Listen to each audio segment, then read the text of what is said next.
Hello viewers, welcome to Geeks for Geeks. In this tutorial, we will learn a program to print lower triangular and upper triangular matrix of an array. We will be given a two-dimensional array. Write a program to print lower triangular matrix and upper triangular matrix.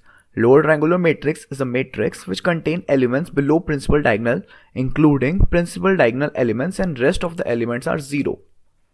This is an example of lower triangular. It contains the diagonal elements and elements lower to diagonal elements.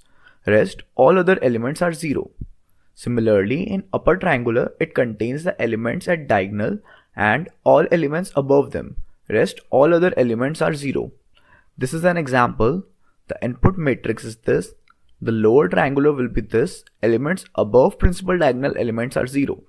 This will be upper triangular matrix. Elements below principal diagonal elements are 0 in this case. The second example is also similar. You can do this as an exercise. Let's look at the algorithm. For lower triangular matrix, we check the index position I and j, that is row and column respectively. If column position is greater than row position, we simply make that position 0.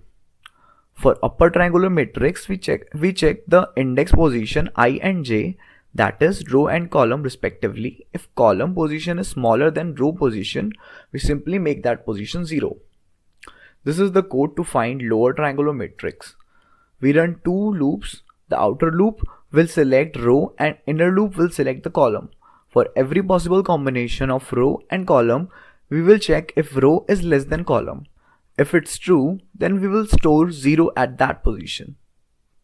This is the code for upper triangular matrix. It is same as previous code. The only difference is here we will check if row is greater than column. If this condition holds, we will store 0 at that position.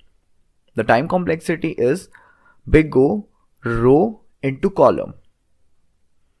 Thank you for watching. Please leave us your likes and comments.